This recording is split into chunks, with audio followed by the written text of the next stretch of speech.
You are lost deep within the jungle in the Yucatan Peninsula in Mexico. There are strange noises all around you, and to make it worse, the sun is setting. Soon, you'll be alone in the middle of an unknown rainforest. Guess it was a pretty bad idea to come looking for El Dorado on your own, wasn't it? You keep walking as fast as you can when suddenly, wait, what's this you're seeing? It looks like large stairways made out of stone. This definitely doesn't look natural, so you take a picture. Maybe you didn't strike gold, but you might have just found something relevant. Congratulations, you found Akamtun, a long-lost Mayan city, hidden 37 miles into the jungle. The name literally translates to stone column. Stone was probably in at the time, so these guys used a lot of it to build their pyramids, houses, and even ball courts. If you ever thought that Europeans invented ball games, think twice. Mayans loved to play ball games for recreational purposes. Akamtun is part of a series of other long-lost Mayan cities that are being discovered with the help of new technology nowadays. We'll talk more about the other ones in a jiffy. Perhaps the biggest surprise of this one is that it was surrounded by wetlands, which is why the city was built on high ground. The city was monumental, covering an area of over 120 acres. That would be as big as 90 football fields right next to each other. Scientists have found proof that Akamtun had pyramids of up to 49 feet high, and that it was likely an important social hub between 250 and 1000 CE. This is definitely a game changer. But lost Mayan cities began to be unearthed in the 19th century. Modern technologies, such as LiDAR imaging, help archaeologists see through dense canopies of the forests. This means that people don't really have to risk getting lost in the tropical jungle like you did at the beginning of this video. LiDAR works sort of like an X-ray. It sends out laser beams that can detect any signs of ruins or ancient constructions. According to space archaeologist Sarah Parchak, satellite imagery has been a key player in discovering ancient cities in South America, Egypt, and other places. Sarah herself spends most of her days scouring images for any signs of where there could have been cities long ago. She says that more often than not, what happens is that ruins are covered by vegetation, soil, or sand, which makes them super tricky to find. But thanks to these awesome tools, scientists also made the huge discovery of ancient Mayan causeways, which spread throughout old Mayan territories. I mean, take a look at these roadways. You'd expect to see ruins like this in places such as Portugal, England, or the United States. I'm talking about 130 feet wide roads painted white to help travelers journey through the nighttime. Scientists recently unearthed a 110-mile network of roads such as these, and they think this dates back to before the first registered Mayan highways we've known so far. These roadways, which sometimes ran over the swampy ground and were even elevated at times, are being called the world's first superhighways. Even if there is no registry of animal-powered vehicles, it's believed that the Maya used them to travel around a network of possible 964 settlements. They were built like a huge spiderweb, and from what archaeologists have gathered, this huge system of roads worked to connect a big system of economic and social interactions between Mayan cities. This completely debunks the traditional idea that the Mayan pre-classic period, which dates back to 2000 BCE, was made of small, tribal settlements. Imagine the manpower and engineering ability you need to muster to build something close to these white highways. Scientists believe that these causeways were built pretty much the same way as the Mayans built their pyramids, with a mixture of mud and quarry stone. Oh, and using several layers of limestone to make them white. That's pretty cool, right? But let's take a few steps back for a moment to get some context. The Mayans were one of the biggest pre-Columbian civilizations living in the Americas. Until now, experts believe that at its apex, the Mayan civilization consisted of over 40 cities with a population of millions of people. That's a lot of folks. Their civilization spanned Mexico's Yucatan Peninsula, Guatemala, and Belize. And they survived mainly on agriculture.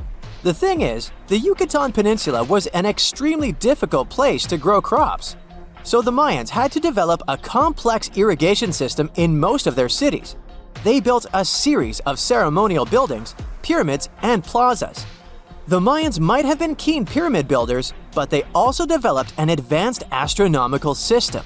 With whatever ancient technology they had, they were able to predict the exact location of planets such as Venus and Mars, as well as the exact dates of eclipses. If you've ever seen examples of ancient Mayan cities, this is Tikal. Located at the heart of the Guatemalan jungle, Tikal is believed to have been the capital of the ancient Mayan conquest state. At its height, it was comparable in importance to cities such as London or New York in today's world. It's composed of a series of complex monuments. The North Acropolis is one of Tikal's most ancient complexes of monuments. Built solely by human hands around 350 BCE, it served as the resting place of kings and chiefs. Its monuments are up to 200 feet high. Back in the day, the step pyramid temples were painted a beautiful red. Mayans loved that color.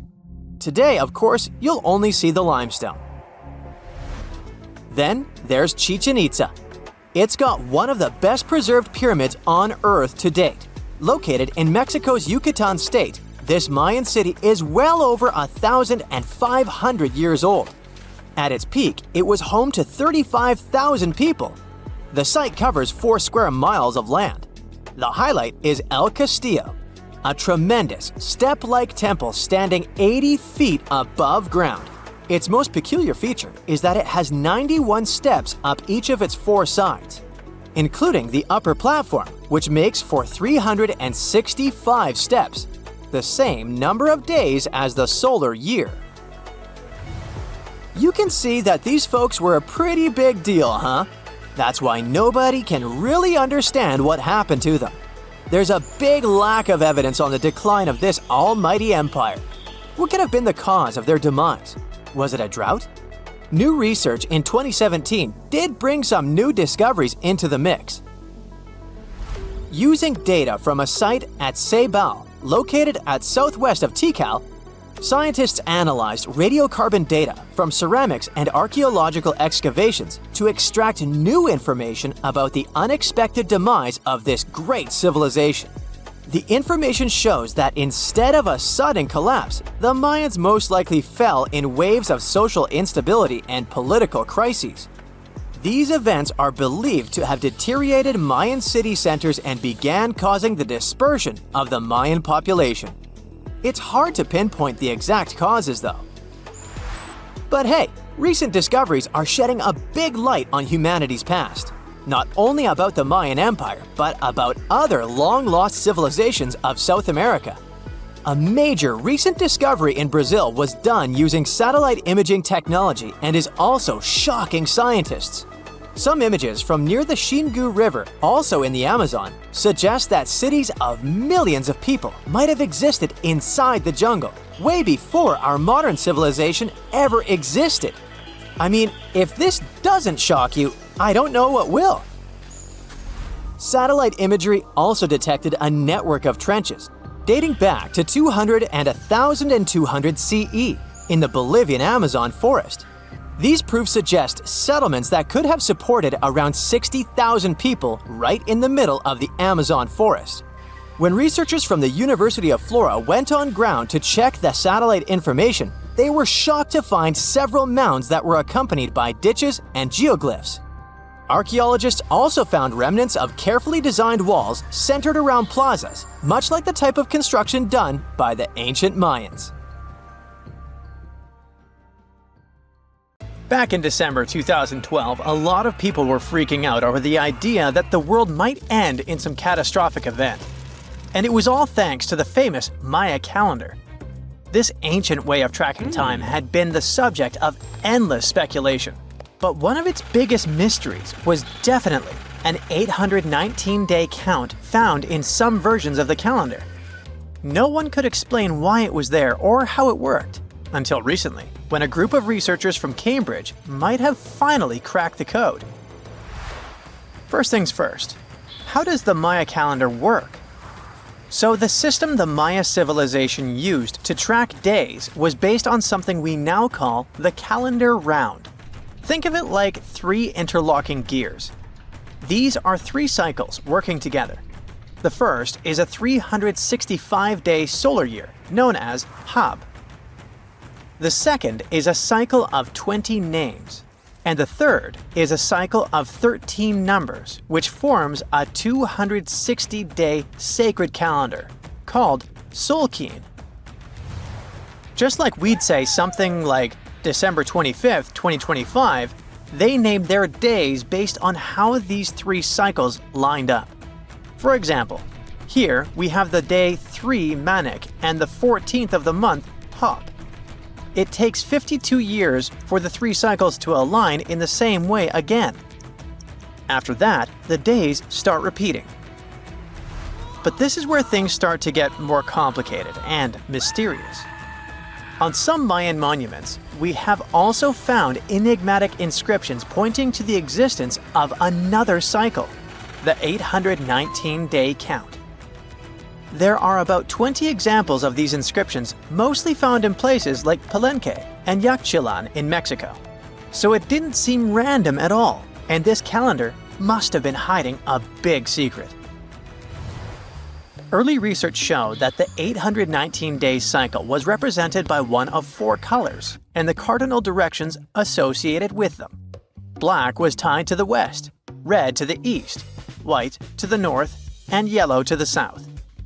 Researchers also discovered that this period of time could be broken down into 3 smaller cycles. One of 9 days, one of 7 days, and one of 13 days. Multiply them together, and you'd get 819 days. Pretty cool, but why did they do that? This color scheme and the 3 cycles seemed like a basic level of interpretation, and experts were pretty sure its real purpose was still hidden from us. Another thing researchers noticed is that this strange count of days was mostly shown using a Y glyph, followed by a number. But in some cases, they also added a glyph representing Kawil.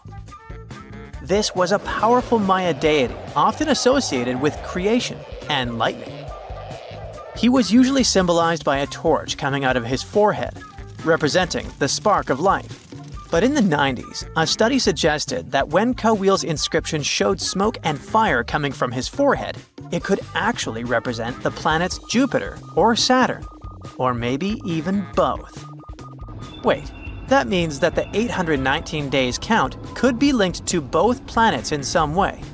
From there, research focused on figuring out what that link might be. The first conclusion is that this calendar might have helped the Maya track the movements of those planets in some way. Then they started noticing something interesting. These cycles could be specifically tied to the synodic periods of Jupiter and Saturn. By synodic periods, we mean the time it takes for a celestial body, like a planet, to return to the same or nearly the same position as seen from Earth.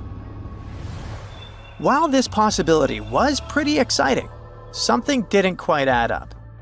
Each planet moves very differently, and trying to fit multiple planets into an 819-day span just didn't seem to work. In other words, this 4-part color-coded calendar system was simply too short to align perfectly with the synodic periods of the visible planets. So it looks like we're back to square one. This mystery had people scratching their heads for ages, until 2023, when specialists realized they might have been looking at it all wrong. Researchers actually needed to shift their perspective. Instead of seeing this system as 819 days, they needed to consider the number as representing timelines. And this period of time could be just a small part of a much, much bigger calendar. You see, as we said earlier, this cycle seemed to track the period when a planet became visible to people on Earth. To prove that these 819 cycles were timelines, not actual days, researchers needed a planet that could serve as a starting point to back up their theory. In this case, it was Mercury. And there's a pretty simple reason for that. Mercury's synodic period is 117 days, which fits perfectly into the calendar count. I mean, if you take 1819 and divide by 117, you get the number 7. So, Mercury is the only visible planet whose synodic cycle fits neatly into this period as whole numbers. Perfect. Now they had a solid starting point. From there, they needed to expand the calendar by increasing its length to 20 periods of 819 days. Suddenly, a pattern emerges. And just like that, all the synodic cycles of the planets fit perfectly into the system. For example, Saturn's synodic period from 378 days lines up perfectly after 6 819-day cycles. Venus aligns every 5 cycles. Jupiter every 19 cycles. And Mars, which takes the longest, needs 20 cycles. In other words, it takes about 45 years for Mars to align with the synodic periods of all visible planets. So, this is how researchers determined that the ancient civilization wasn't referring to days, but rather to timelines. The Maya astronomers came up with this count as part of a larger calendar system of 20 periods. But then a question comes up. Why was studying the synodic period so important to the Maya? Well, we don't have super specific answers about this mysterious calendar yet. But what we can say for sure is that the Maya truly believed in the powerful influence of the cosmos on daily life. So maybe they wanted to analyze how the movements of all the visible planets lined up with their other calendars. Of course, this system is just one part of the Maya's amazing and advanced understanding of astrology. And it wasn't just about using astrological cycles for planting and harvesting. They also had crazy specific knowledge, like how to predict solar eclipses. Archaeologists believe the Maya connection to the stars is reflected in the ruins of their world. Take the famous pyramid in the ancient city of Chichen Itza, located in Mexico's Yucatan Peninsula. If you look closely at the base of its staircase, you will see a snake's head carved in stone. But here's the coolest part. During the spring and fall equinoxes, when day and night are exactly the same length, the sun casts sharp, triangular shadows on the staircase. It creates the illusion of a snake slithering down the steps. Another example of how they use their knowledge of astronomy in their temples is in Tikal, Guatemala. Built around year 1 of the Common Era, this pyramid is considered one of the Maya's earliest astronomical complexes. And its alignment and orientation allowed them to track and calculate solstices and equinoxes with incredible precision. The Maya were skilled skywatchers. Just like we have modern-day high-tech observatories with round domes, they had something similar. Meet El Caracol. The name means snail in Spanish and refers to the spiral staircase inside the tower.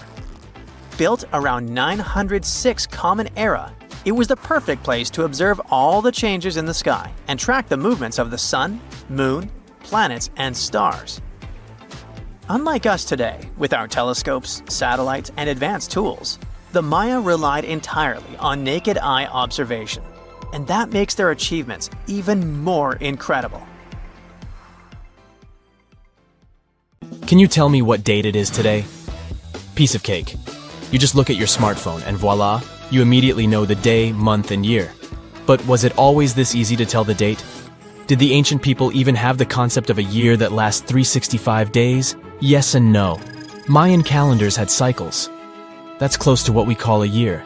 But the Mayan cycle was much longer, 819 days. And this is where the mystery begins. 819 days compared to what? When does this calendar begin and when does it end? Scientists were asking themselves this question for decades. They discovered and deciphered the Mayan calendar during the 1940s. Recently, 2 American scientists, John Linden and Victoria Bricker, came forward with a solution. So, what did they do differently from their predecessors? The duo deciphered the code by broadening their thinking. They expanded the calendar from 819 days to full 45 years. That's 20 times longer than the original cycle. and a pattern started to emerge. This was a major breakthrough because the Maya told time in a complicated way. You can forget about the easy-to-read Arabic numerals we have today. These ancient people used glyphs. These are tiny images that represent characters, something like the icons on your desktop or universal symbols.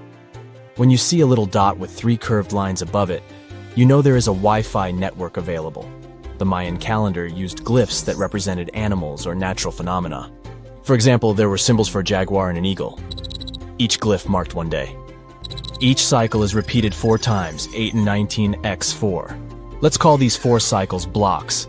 The Mayas colored each block differently. Scientists thought these colors corresponded to the 4 cardinal directions. Red was east, white, north. West was black, and finally, yellow marked south. But then the 1980s came. Yeah, this was a weird decade. The calculations were all wrong. Researchers determined that the colors were associated with the position of the sun in the sky. It turned out that the color yellow represented the highest point of the sun, which is called a zenith. White was the lowest point, called the nadir. It seems that the calendar showed just how good the ancient Mayas were at astronomy. This is most evident at Chichen Itza. This principal Mayan city is located on the Yucatan Peninsula, Mexico. There stands an impressive step pyramid. It is dedicated to the feathered serpent deity, and its alignment is perfect. Something marvelous happens here twice a year, during the equinoxes, March and September. These are the times when the sun shines directly over the equator. On these 2 dates, the day and night last the same. At the site of the pyramid, sunlight first illuminates the sculpture of the serpent head at the base of the structure. Then it makes its way up the 91 steps. This creates the illusion that a snake is slithering down the pyramid. Even today, people gather to witness the sight. And it must have been more impressive when the Mayas completed the structure 1050-1300 CE. Do you know what a synodic period is? Neither do I. But Mayan astronomers did. A synodic period is the time that passes before a stellar body does a full lap. For example, this is the period between 2 full moons. When you look from Earth, this period lasts roughly 30 days. And the Mayas were looking at the skies non-stop. They carefully noted the synodic periods of all planets. From Venus to Saturn, these ancient astronomers kept records of nearly all celestial bodies. But what does this have to do with their calendar? The American researchers' calculations revealed the link. Let's take the planet closest to the Sun as an example, Mercury. Its synodic period is 117 days. Multiply that by 7 and you get which number? Exactly 8 to 19, when 17 x 7 equals sign 819. Coincidence? Definitely not. Because synodic periods of other planets also neatly match the magical figure 819. But this is not visible from a single Mayan cycle. Scientists had to expand it several times to discover the pattern. There is a reason why no one could decipher the code for so long. They were focused on a single planet. The trick was to add the Mayan calculation for all the planets. Researchers just needed to see the bigger picture. This brings us to the year 2012. Can you remember that some people thought that the world would end on December 21st? That turned out to be a bust. We are alive and well now. But what started this false rumor?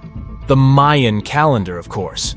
You see, these ancient people based their calendar on long periods of all the planets. That included a lot of complicated math and a lot of multiplying. This 2012 was simply the time when their cycle ended. It is known as the long count. This period is the same as our year. For the Mayas, 2012 was something like the 31st of December for us. Just an end of a cycle in which they measured time, so there was no need to panic. Those New Year's Eve parties might be a bit wild, but the world doesn't end on January 1st. The Mayas stretched more than their calendar. Rubber was the name of the game. Yes, you've heard it correctly. These ancient people were making different grades of rubber 3,000 years before one famous American did, Charles Goodyear. They would extract natural latex from the rubber tree. This is a milky substance that can be turned into rubber. And they weren't the only ones. Scientists found evidence that their neighbors, the Aztecs and the Olmecs, did the same. But what did they do with rubber? They didn't need car tires, definitely. But it's cool to have a nice pair of sandals for the beach. The Spanish wrote about rubber sole footwear that natives wore. Sadly, scientists still haven't found them. That would be a big step for archaeology. So the Maya were playful with rubber, literally. Researchers guess that they produced balls from latex. These were bouncy and ranged in size from a softball to a soccer ball. A typical Mayan ball game, pits, involved 2 hoops. You must be thinking basketball, but not quite. The hoops were set on walls, 23 feet high. Compare that to the NBA standard of 10 feet. And the hoop was the other way around. There is also a sweet side to the story of the Mayas. These ancient people enjoyed chocolate. In fact, the modern word chocolate probably comes from their language, xocolotl. This meant bitter water.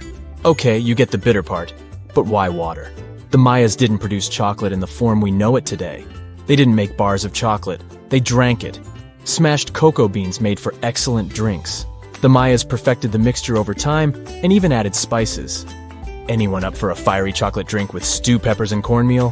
Who knows, maybe this beverage actually tasted well. Cocoa beans were sacred and used as a currency. Researchers believe all social classes got to enjoy it. Free chocolate for all sounds nice even today. But where did the Mayas get clean water for their cocoa drinks? From the oldest known filtration system in the Western Hemisphere. It was based on zeolite. These are minerals that contain aluminum and silicone compounds. And guess what? Modern air and water purifiers still use this material. Mayan tech wins yet again. Back in Europe, Roger Bacon developed a sand filtration system in 1627, some 1,800 years after the Mayas. But what about regions without rivers, lakes, or springs? Mayan engineers had it all figured out. Rainwater. They would carve out large reservoirs in the limestone bedrock. Then, they would coat these underground caves with a layer of a watertight material. The final step was to make small channels that collected water from the hills above. Scientists estimated that just one of these reservoirs could hold on average 10,000 gallons of rainwater, enough to fill 55 modern hot tubs. The first photograph was taken in 1826. Yeah, there I am, way in the background. I'm waving. From then on, we've had countless images taken all over the world. Back in the day, if you really wanted your portrait taken, you needed a painter to help you with it. You would have had to stand still for long periods of time, making sure the light was just right. And let's face it, those portraits weren't really as exact. Maybe you'd have asked for your eyes to be a bit brighter, or your lips a bit poutier. When it comes to famous people in ancient history, there's not much we can do in terms of photography. It's simple, there aren't any pictures or famous ancient people. We can try to imagine what they look like based on their paintings or on texts written about them by highly regarded scholars. Fortunately, more and more as years go by, this lack of knowledge will become a thing of the past. Enter forensic facial reconstruction. With the help of this amazing science branch, we can now have a better understanding of what ancient celebrities look like. But how are scientists able to do that, you might ask? Go ahead, ask.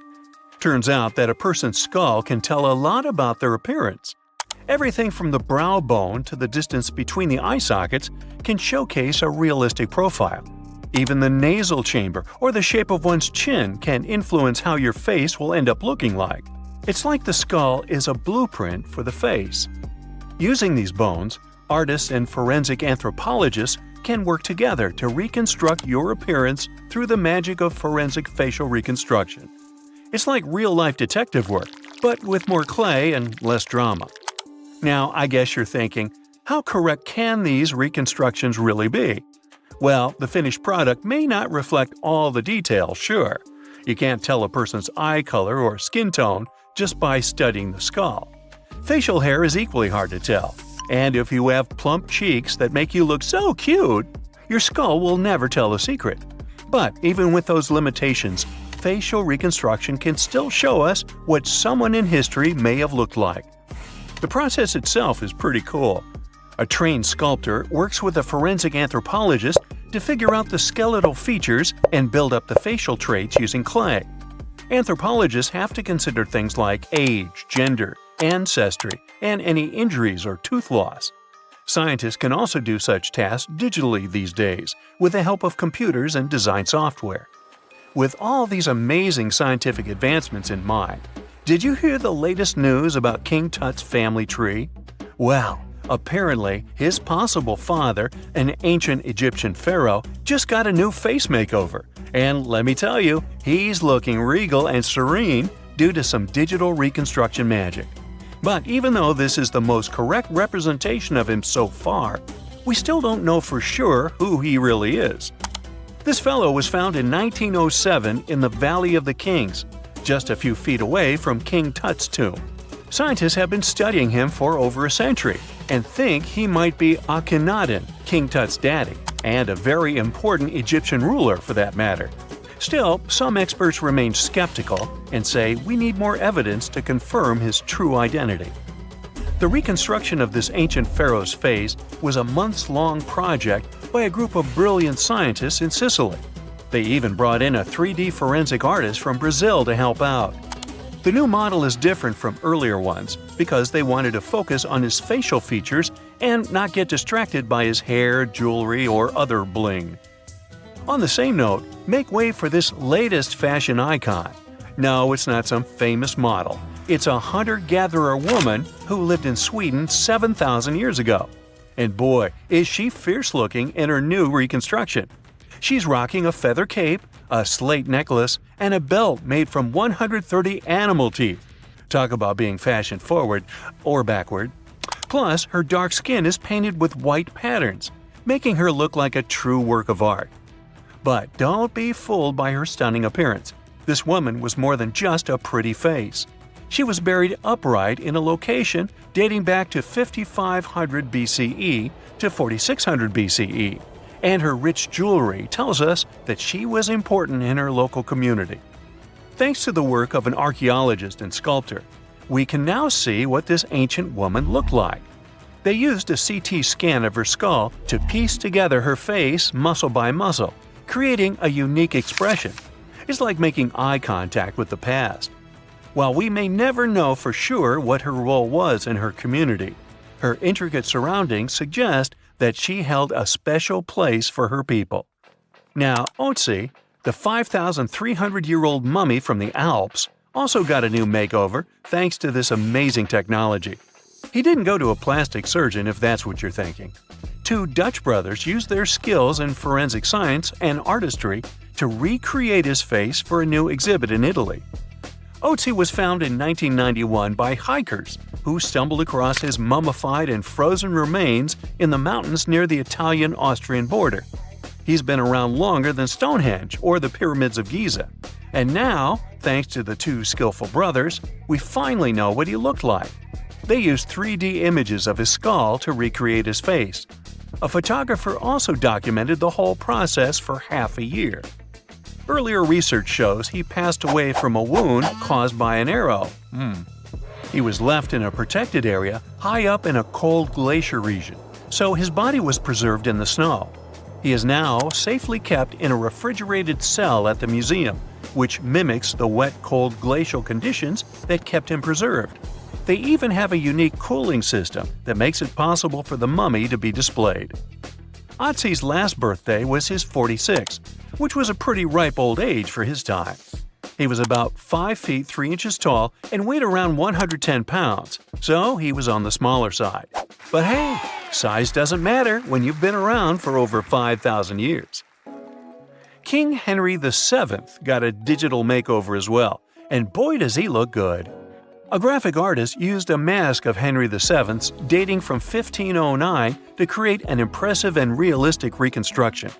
Why a mask, you might wonder? Well, before photography, people used wax masks to preserve someone's likeness more accurately than paintings or illustrations. And let me tell you, the restoration of this Henry was a game changer. Henry VII was the King of England from 1485 to 1509. A depiction of him, which can be found at Westminster Abbey, was already lifelike, but the new digital reconstruction takes it a step further. It took the team behind it about 2 months to complete, using a combination of software, custom algorithms, and really tedious image adjustments that were done manually. The project started with a high-resolution image of the mask, which was then used to create a 3D model of the subject's face. From there, the lighting was designed. Lastly, facial markings and hair were added. But what's even more fun is that a beard was added to Henry VII's face too, since men during that era were commonly bearded, wore a beard. We'll never know for sure if he was bearded or not, but it's a hilarious touch that adds to the character of the reconstruction.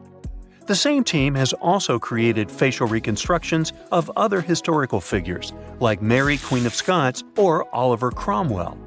These masks are like secret passages to another time, if you think about it. It's amazing how technology can take us back thousands of years to see faces we've only imagined. And who knows, maybe in a few hundred years, someone will recreate our faces from a selfie we took.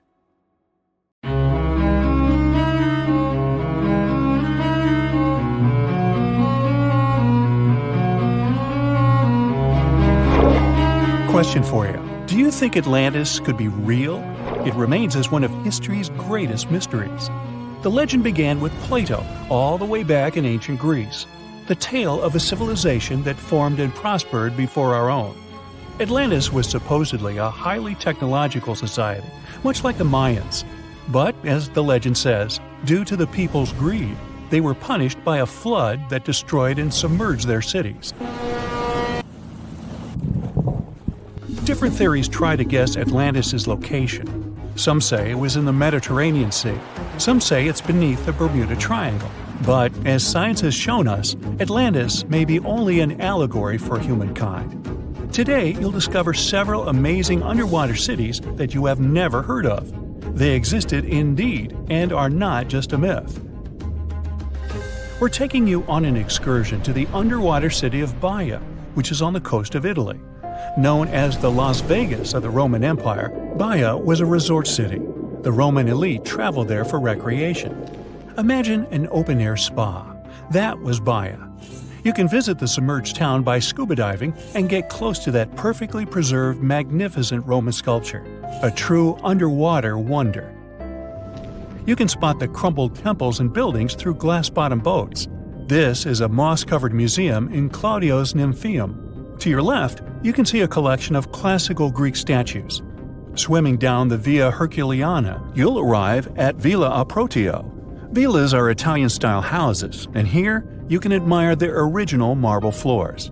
Notice the black and white patterns and the astounding shapes they make. Next, you'll arrive at Portus Julius. Can you see the collapsing wall structures at the bottom of the seafloor? You'll see well-preserved columns and limestone floors. Behold the ruins of the thermal baths of Lacus. The remaining multicolored mosaics are something great to see. You'll see their orange, blue, and green tiles if you get close enough. At Pisoni's Villa Pila, you'll see 25 preserved Roman pillars. Notice the arches, the frescoes nearby, and the magnitude of this well-kept treasure. The city was located over natural volcanic vents, so there were hot springs to be used at will. People went there looking to have an excellent time. And when I say people, I mean some of the great Roman emperors we learn about in school: Nero, Cicero, Caesar. But around the 8th century, the city was sacked and the luxurious town was abandoned. Slowly, the water level rose and the city started to drown.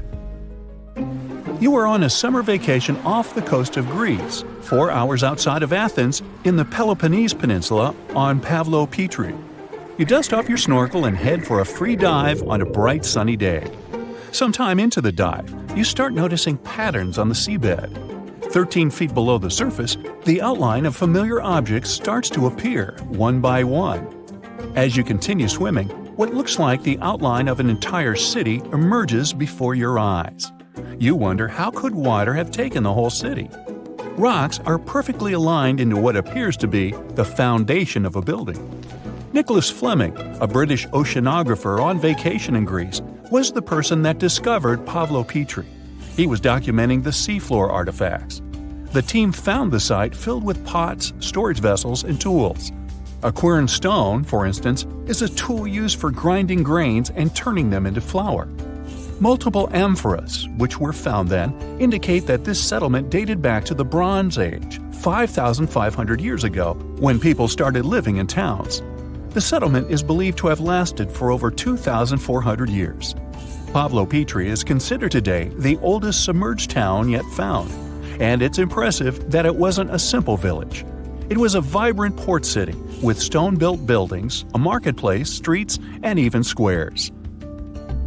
Let's continue our exploration and find secrets in other underwater cities.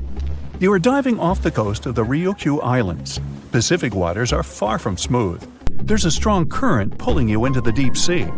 Suddenly, you see a huge structure thanks to the sunlight shining down on the seabed. At first, it looks like Machu Picchu's ruins across the globe in Peru. As you approach it, you slowly figure out its form. A pyramid-shaped structure, arches, staircases. It's something that could have easily been a palace or castle. Could this also be a sign of human activity? What you just saw is known today as the Yonaguni Monument. It also goes by the name of Japan's Atlantis. The entire monument is about the size of 5 football fields and the height of a 5-story building. Its most surprising feature is its expansive terraces that host large crowd gatherings. Explorers and scientists believe that Yonaguni dates back to 10,000 years ago. But whether it is a man-made structure or a natural formation is still under debate. For Japan's top marine geologist, Professor Masaki Kimura, Yonaguni is the heritage of a lost civilization. Kimura has dived into exploring the ruins over 100 times over the past 10 years. According to him, there are clear signs of human activity down there. The Triangle Pool, located on the monument's surface, is a triangle-shaped concave that is a historical symbol of water fountains in the region. There is also a giant turtle carved on the eastern side of the structure. And according to Kimura, turtles have an important cultural meaning. Several pieces of stone tools have been recovered from the site. Their estimated age dates back to 10,000 years ago. However, not all scientists are convinced of the same. For many, Yonaguni is the result of thousands of years of erosion. The fact that the monument is composed of one massive rock leads them to believe that it is not human-made. The defined edges and flat surfaces resemble a natural formation occurrence in Northern Ireland, known as Giant's Causeway. A series of interlocking basalt columns look like the ruins of a palace, but they were the result of volcanic activity in the region. Well, stay tuned for more underwater discoveries. The next stop on our voyage is one of today's most famous underwater cities that has turned into an underwater archaeological park. The city of Port Royal in Jamaica exists today only below the surface. But in 1692, it was one of the wealthiest cities in the Western Hemisphere. Port Royal was the center of the British Empire at the time, and an important trade city that attracted people from all over. It was also home to real-life pirates of the Caribbean. On the morning of June 7, 1692, the people of Port Royal met a different fate than they probably expected. The bars and restaurants beaming with life woke up shaking. People were taken out of bed with the power of a massive earthquake, estimated today at 7.5 on the Richter scale. One survivor says he saw the earth opening up and swallowing the town whole. What he said could be true, as the city was mainly built over sand. The ground sucked buildings, roads, and everyone above. Geysers erupted, and finally, waves as big as 10-story-high buildings hit the city. About 33 acres of the city disappeared underwater, and amazingly, most of its 17th century remains lie in good condition under 40 feet of water. In the ruins, archaeologists have found taverns, storage rooms, kitchens, and recreational buildings used for diverse purposes. You can see a grand lion statue, a submerged bridge, and many picturesque arches. Now, do you fancy a trip to India? Just outside its coast lies another sunken marvel. A site known as the Lost City of Cambay is located on the Gulf of a similar name. It remained hidden until 2001, when the National Institute of Ocean Technology did a routine water assessment. With sonar technology, which sends a wave of sound to the bottom of the sea, they found something far beneath the surface. Images showed well-defined geometric shapes spread along a 5-mile stretch.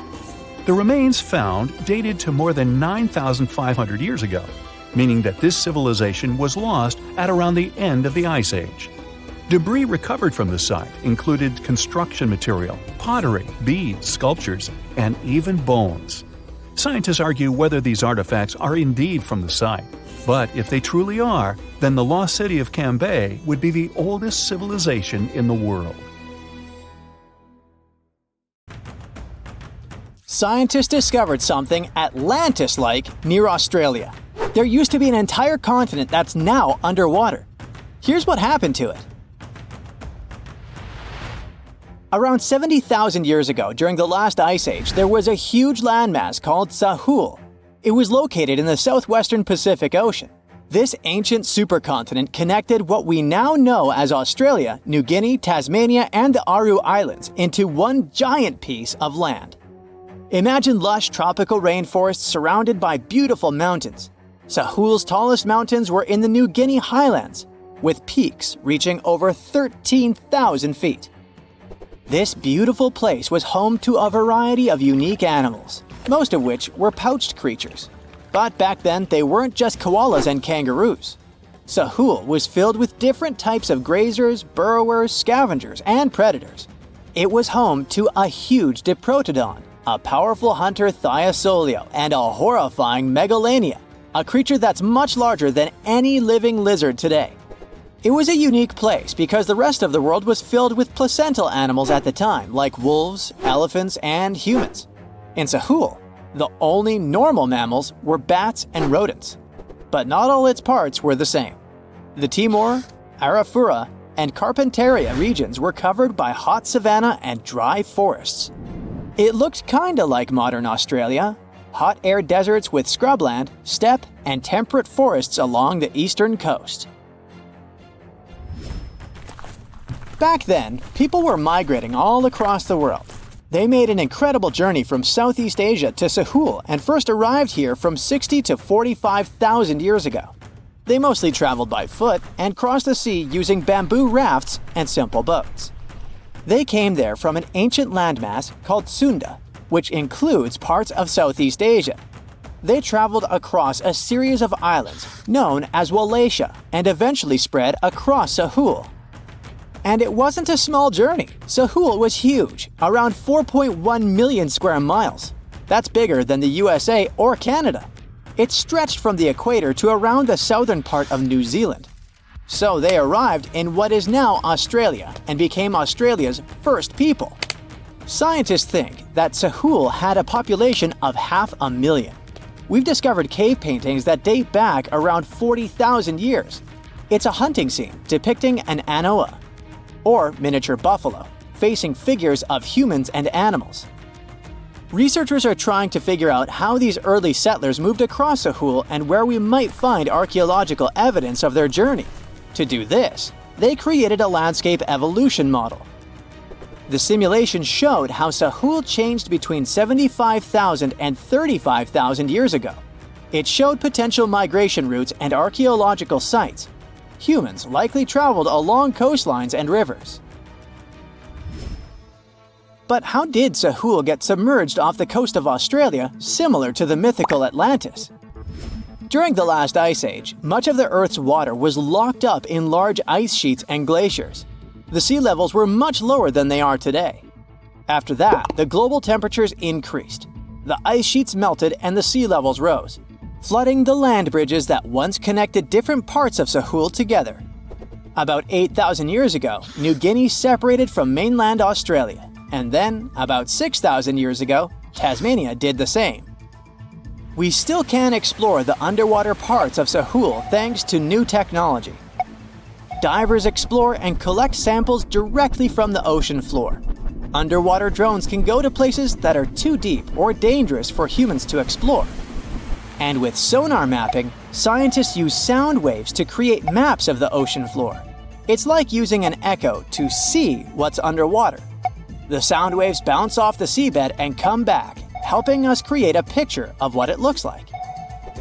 Deep underwater, archaeologists have found stone tools and other artifacts. They also discovered fossils of animals like Diprotodon and Thylacoleo. By studying the underwater terrain of Sahul, they learned about the ancient rivers, lakes, and coastlines that existed during the Ice Age. But Sahul isn't the only underwater continent. Sahul isn't the only hidden gem of Southeast Asia. Take Sundaland, a place made up of Sumatra, Java, Borneo, and some other islands. This place was crazy huge during the Ice Age, but now almost fully underwater. Almost, but not entirely. The parts above the ocean are teeming with life. If you like birds, check this place out. It has almost a fifth of the world's bird species. You can spot colorful birds like the Java hawk eagle and the Bali starling among the lush forests. It's also a home to a fourth of Earth's fish species. Sundaland's waters are a haven for marine life, even the most exotic animals like the Asian arowanas. It's also a treasure trove of flowers. That's where you can find Rafflesia and Titan arum, the world's largest flowers. This makes it very similar to Zealandia. Zealandia is a long, narrow piece of land about half the size of Australia. It broke from Antarctica about 100 million years ago. Just like Sundaland, it isn't fully underwater. 7% of it stayed above sea level. This sticking out little piece is what we now call New Zealand, along with Stewart Island and some smaller islands. These pieces of Zealandia are lush and warm. They're packed with volcanoes, mountain ranges, beautiful natural geysers, and hot springs. Local people, Maori, use these hot springs for cooking. People place corn, eggs, and vegetables in baskets and lower them directly in the hot springs. Sometimes they cook food in a pit oven using heated rocks.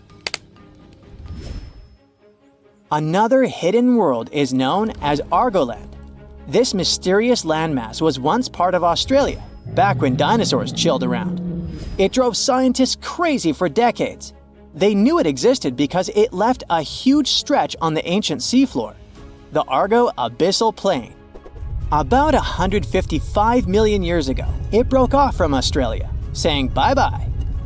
The continent drifted somewhere north, and when it reached Southeast Asia, it just vanished. Scientists had no idea where it went, but recently they finally found its remains. Turns out, poor Argoland's lower parts started drowning into the Sunda Trench, a horrifyingly deep oceanic pit. The Earth's crust sunk into the mantle. Meanwhile, the upper parts of Argoland were pushed upward, grabbing the younger rocks on land. Because of this, Argoland broke apart into a bunch of smaller pieces. These pieces formed parts of Borneo, Java, Sulawesi, and other regions. The remains are buried under Indonesia and Myanmar. Imagine a colossal landmass the size of Greenland, Greater Adria. Its journey began about 240 million years ago when it broke away from the supercontinent Gondwana. It started moving north, and after 100 million years of enjoying the warm seas, it suddenly crashed into Europe and shattered into pieces. Most of these pieces went deep into the Earth's mantle, but some were scraped off and became part of mountain ranges like the Alps. Today, the remnants of Greater Adria are scattered across more than 30 countries, from Spain to Iran. That's why they're hard to look for. Seychelles was also once part of Gondwana. Yep, these idyllic islands are sitting atop of the ancient continent. We know a lot about it because of its fascinating granite outcrops. 100 years ago, Alfred Wegener discovered continental drift, but no one believed him. These granite outcrops helped him prove that he's not crazy and that tectonic plates really are moving. The Seychelles broke off from India and Madagascar and eventually became a sad loner in the Indian Ocean. This probably happened because of some insanely active volcanoes in the Deccan Traps. But now the islands are home to unique species both on land and in the coral reefs nearby. Mauritius broke off from India after the dinosaur wiping. Along its journey, it stretched into a long ribbon-like shape and also broke into pieces. Now it's all scattered beneath the Indian Ocean. Scientists stumbled upon this lost land by studying tiny ancient crystals called zircons. These zircons are like time capsules. They date back an astonishing 660 million to 2 billion years. That's even older than Mauritius itself. These ancient crystals hinted that there's another Atlantis somewhere nearby. Turns out there are hidden continents all around the world, and maybe we'll discover more of them in the future. Imagine you were chosen to answer one of history's most important questions. What was the first civilization on Earth? The job description is simple, yet the task is extremely challenging. You need to unearth the proof of the world's first official civilization. Was it the Sumerians in Old Mesopotamia? Or was it the ancient Egyptians spread out along the Nile River? Not to make you nervous or anything, but history is quite literally in your hands. Good luck! Since you can't turn back the clock and visit Old Mesopotamia to get the answers to your questions, you'll need to research museum databases in order to get some clues. First things first, we need a definition of what is considered a civilization. It's not just thousands of people grouped together and living harmoniously. There are some key elements that together make a group of people a civilization. Like, for example, the domain of urbanism, aka city building, irrigation systems, and writing. You decide to begin your search by diving deep into the history of the Sumerians, which today hold the position of the world's first civilization. Now, imagine being the first of your kind. This means having no external examples. Rather, it means starting from scratch. First thing you'll need? A piece of land. And since there were no active water companies in the world at that time, you'll need a piece of land with easy access to water. So, the Sumerians settled between two major rivers, known as the Euphrates and the Tigris in southern Mesopotamia around 5000 BCE. Fun fact, Mesopotamia translates to the land between two rivers. On a modern-day map, it's more or less where Iraq is situated today. Together with land, a civilization needs ways to get food. The Sumer civilization had to face a dry and hot climate, but they managed to make agriculture thrive in the region. By diverting river waters and creating reservoirs and dams, the Sumerians allowed for a series of settlements to emerge across Mesopotamian plains. The famous city of Babylon was one of them. You know, the city that supposedly had those hanging gardens? I say supposedly because no definitive proof of the real existence of this monument has ever been found. However, it was considered one of the 7 wonders of the ancient world, and cited as a remarkable feat of engineering in an ancient book published around 290 BCE. Although no record was found of the Gardens of Babylon, the Sumerians were recognized as extremely skilled builders. Their cities were filled with mud brick constructions, and the most impressive ones were known as ziggurats, stepped pyramids that were built for spiritual purposes. The Sumerians built a trade network to supplement scarce resources and started to exchange goods with civilizations rising nearby, like Anatolia and Egypt. The beginning of trade was what drove the Sumerians to develop what is believed to be the world's first writing system. It began as a simple system, likely dating back to 3400 BCE. In this system, each syllable was represented with a drawing. Later, it gradually evolved into a fully formed cursive writing system. Don't believe me? Take a look at this piece from the Babylonian times. This huge basalt plaque is called the Hammurabi Code. It's known to be humanity's first collection of written laws. As far as the story goes, it was carved in volcanic stone around year 1760 BCE. Look at the precision of these carvings. It's quite astonishing. But the content is also surprising, since these 282 rules vary from commercial regulations to strict laws of justice. The thing is, historians don't have a consensus on whether the Sumerians were really the first ones to invent writing. Some think it might have been old Egyptians. Let's pause here. Ancient Egyptian settlements are believed to have started around the year 5500 BCE, which is earlier than the Sumer civilization. But remember I said a civilization needed a few things before it was considered as such. Ancient Egypt consisted of several smaller city-states, such as Memphis, Abydos, and Thebes, spreading out along the Nile River. It wasn't until 3000 BCE that Egypt was unified under one kingdom and lasted as an empire until nearly 1000 BCE. Although there is no consensus on this, some Egypt experts believed that it could have been Sumerian immigrants that founded early Egyptian settlements. The proof could be the presence of cylinder seals made of hard stone, something that was widely used in Sumer. These seals were used to guarantee authenticity in legal transactions, but it's hard to say whether this method was introduced by Sumerian immigrants or simply by trade.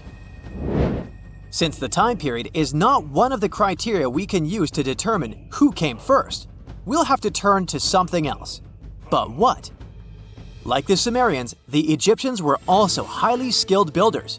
Duh, they built the famous Giza pyramids and many others all over their territory. In order to enhance their building techniques, they delved into developing a more profound understanding of mathematics. They developed a new form of measurement called the cubit, which was the equivalent of an arm's length. The Great Pyramid, for instance, is 440 cubits per 440 cubits. They were also innovative astronomers, combining their mathematical skills with attentive astronomical observation. They were the first civilization to use a 24-hour division of the day. And they even created a solar calendar, which was the first dating system in history to feature 365 days in 1 year. Okay, it's undeniable how impressive they were. But some experts say that the dispute has to be settled through the comparison of their writing systems. Hieroglyphic writing, the first Egyptian style of writing, is said to date back to 3000 BCE. It was a composition of over 700 symbols, which were carved in stone. For a long time, researchers believed that the Sumerian writing had come before Egyptian, but in a recent discovery made by Yale researchers claims otherwise. Archaeologists have discovered a panel of 4 signs that are believed to have been written around 3250 BCE. Oh, and they've also found another rock drawing depicting a pregnant elephant that can date back to 4000 BCE.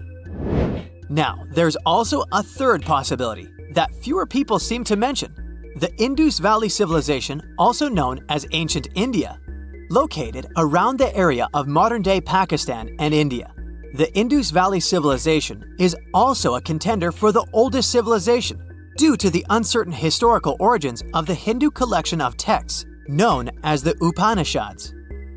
The Indus Valley Civilization flourished around 3000 BCE, but records show that people in the Indus Valley were trading with Mesopotamians as early as 3500 BCE. Now, wait a minute. How is it possible? No, they weren't time travelers. This isn't a sci-fi movie. There already were agricultural settlements in the area that were slowly growing into bigger cities, such as Harappa and Mohenjo-Daro. Ancient Indian cities were sophisticated, filled with baked brick homes built in a grid system. These ancient cities even had draining and sewage systems that connected most homes and used gravity to carry waste outside of the city. They were pretty advanced.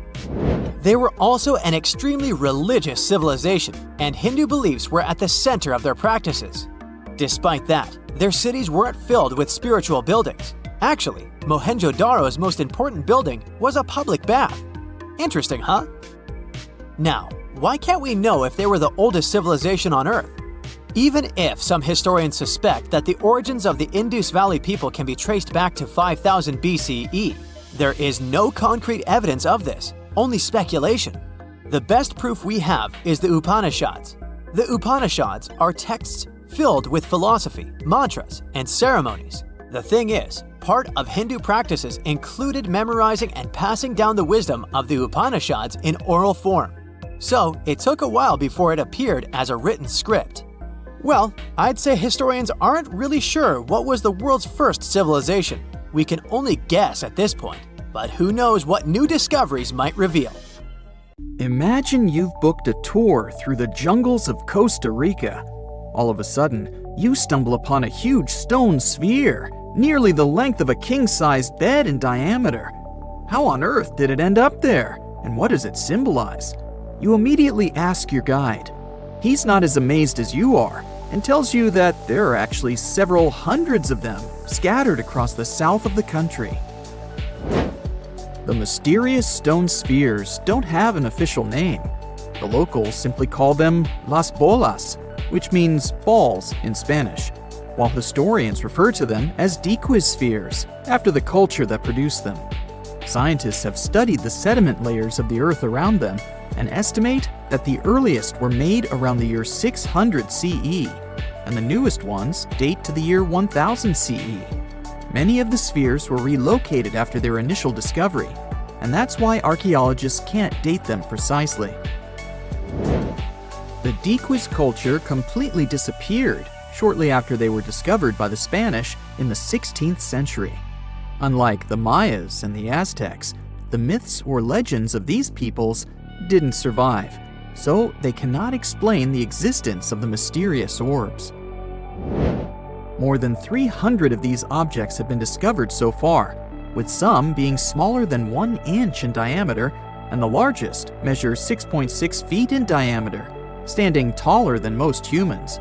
Although there are ones made from limestone, most spheres were carved out of a coarse version of basalt, a type of rock that forms when lava cools rapidly.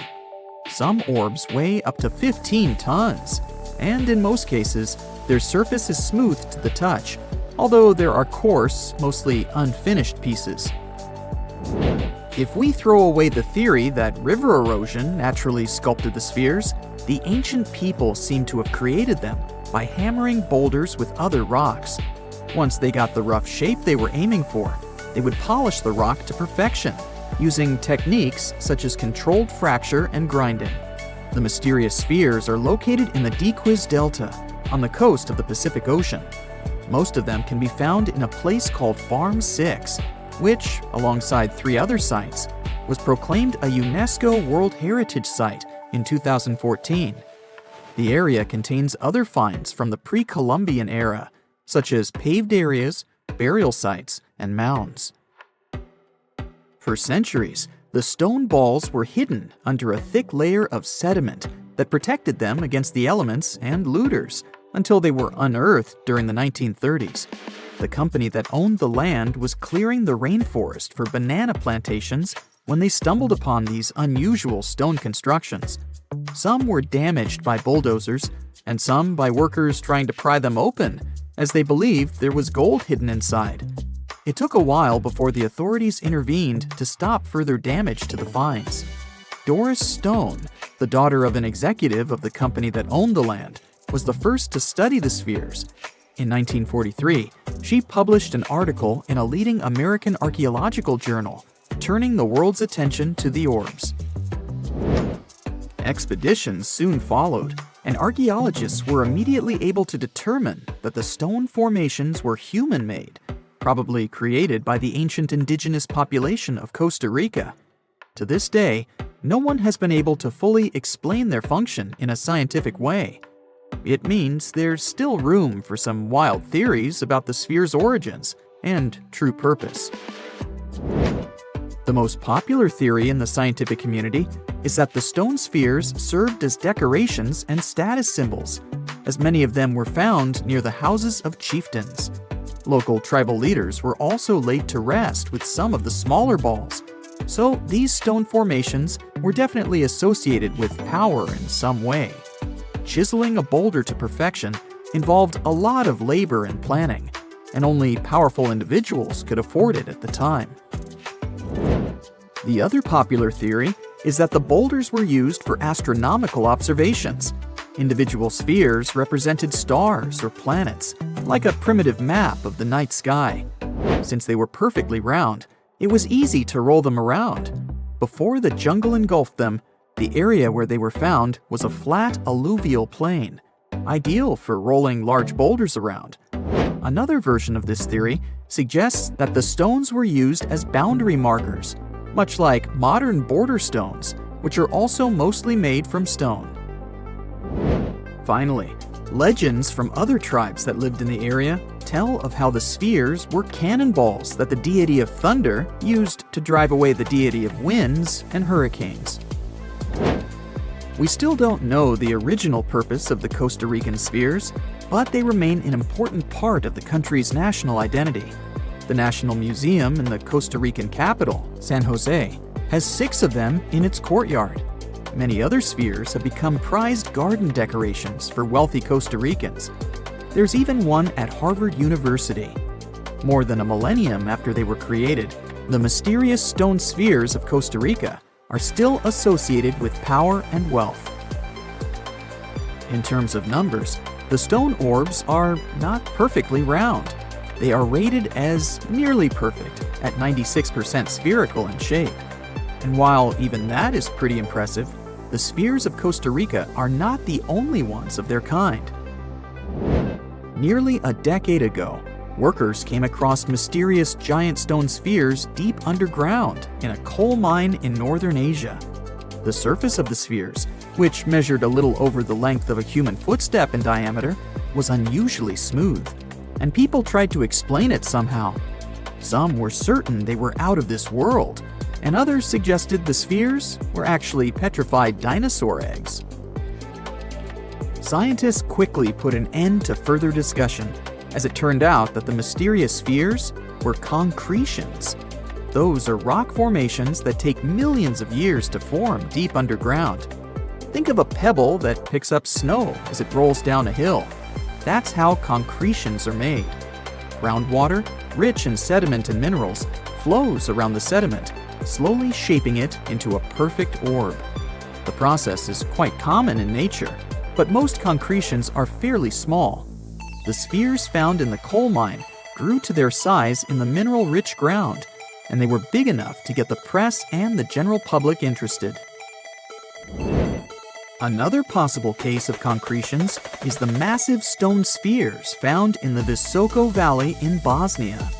Samir Osmanagic, better known as the Bosnian Indiana Jones, was the first to explore those objects about as wide as the length of a London bus. He believes the stone spheres were carved by a lost civilization that lived in the area 1,000 years ago. The reddish color of the orbs, though, is proof to geologists that they are indeed concretions, rich in iron content. The Moki marbles, found in rural Utah, are similar in color to the Bosnian spheres. These tiny concretions are the size of toy marbles and consist of a sandstone core and a shell made out of hematite, an iron ore. In South Africa, miners have come across Klerksdorp spheres, which are similar in shape and size to Moki marbles. The only difference is that these ones formed inside volcanic sediments and ash. The most intriguing among human-made tiny spheres are probably the orbs found on several Greek islands. Scientists discovered 700 stones smaller than golf balls near the Bronze Age site of Akrotiri on the island of Santorini. They believe that the finds were between 3,600 and 4,500 years old. When they compared all the stones' variations in size and color, the archaeologists concluded that these enigmatic stones could have easily been the oldest board game ever made. With the help of artificial intelligence, scientists are now trying to work out the rules of this game. In November 1922, a boy walked through the desert mountains of Egypt and discovered some ancient steps carved into the rock. Subsequently, this find became one of the world's largest and most significant archaeological discoveries. This step was part of Tutankhamun's untouched tomb. Archaeologists found about 5,000 ancient objects, including jewelry, fabrics, painted vases, and funeral masks. You've probably seen one of them. It has become one of the most recognizable attributes of ancient Egypt. More than 100 years have passed since then, and now humanity has finally become close to another large-scale discovery, the tomb of Cleopatra. This queen was the last active ruler of the Ptolemaic Kingdom of Egypt, who sat on the throne from 51 to 30 BCE. There are many ancient records about Cleopatra, her reign, and her unusual personality, but until now, no one has discovered the secrets about her passing away in the burial place. So, one archaeologist, Dr. Kathleen Martinez, has been studying ancient records and temples around Alexandria for decades, and concluded that the tomb of the queen should be located under the ancient city of Taposiris Magna, founded in 280 BCE. It was a big city on the northern coast of Egypt, where tens of thousands of people were engaged in trade and industry. and it seems that Dr. Martinez's guesses turned out to be correct. She and a group of archaeologists have discovered a secret underground tunnel near Alexandria, with a length of about 0.8 miles. It was cut into the rock under Taposiris Magna's temple. During further excavations, they found many things that indicate Cleopatra's tomb lies in the tunnel's depths. It's also possible that she is buried there together with the Roman commander, Mark Antony. According to ancient records, Cleopatra and Mark Antony loved each other and together opposed the Roman Senate, which declared Antony a traitor. The fact that natural disasters have occurred on the territory of Taposiris Magna for thousands of years can complicate the excavations. Earthquakes and floods destroyed the city and possibly flooded its underground tunnels. But archaeologists hope the ancient tomb remains untouched, and that it hides many treasures and records about the royal life of ancient Egypt during the reign of the last dynasty. There's a chance that excavations will go underwater and in the mud. This will require much time and funding, but archaeologists are sure it's worth it. Anyway, it's too early to say that Cleopatra is really buried there, but scientists have found many things in the tunnel that confirm this, including clay pots, dozens of coins with the image of Cleopatra and Alexander the Great, as well as a bust with the image of the Egyptian queen. Cleopatra is still one of the most popular personalities in Egypt, on an equal footing with Ramesses III and Tutankhamun. She inspired many films, paintings, and books, but what made her so popular? She became famous for her inconsistency. She was a beautiful, intelligent ruler who pulled Egypt out of the crisis and made it a prosperous power. Medieval Arabic texts say she knew chemistry, mathematics, and philosophy, and may have written several scientific books. She knew several languages and had excellent diplomatic skills. At the same time, there are many legends that she was a femme fatale who drove many men crazy. However, there's no evidence that her beauty was incomparable. The image of a stunning model was created by Hollywood when it made several films where famous actresses performed the role of Cleopatra. And the Roman Emperor Octavian, the adopted son of Julius Caesar, specially created the image of Cleopatra as an insidious seductress because he was her enemy. Even though she was born in Egypt, Cleopatra wasn't an Egyptian. Her ancestors were Greeks, among whom was one of the generals of Alexander the Great. However, the people of Egypt loved her. She learned the language and was very sensitive to the traditions of this country. She knew the history, mentality, and customs of ancient Egypt well. She raised the level of its economy and strengthened its status as a world power. Much of this was made possible thanks to her cunning and impressiveness. She loved theatrical performances and lavish celebrations. She knew how to surprise people and put on a show. But behind the exterior image of a luxury lover was an intelligent and calculating ruler. Ancient Egypt was a rich, luxurious country, and Cleopatra did everything to increase its wealth and strengthen its position in the international arena. For example, she was once in conflict with her brother Ptolemy XIII Odd. The queen knew that she wouldn't be able to resist him, so she decided to attract Julius Caesar to their side. The Roman emperor arrived in Alexandria, where Cleopatra wanted to meet him, but Ptolemy knew about her plans and was about to prevent her from coming to Caesar. Then, instead of a rich and noisy arrival, Cleopatra decided to make her visit inconspicuous. She wrapped herself in a carpet or linen bag the emperor's servants carried into Caesar's private chambers. Cleopatra emerged from the carpet and impressed the Roman emperor with her beauty and determination. As a result, they fell in love with each other and became close allies. After some time, she impressed another influential Roman for diplomatic purposes.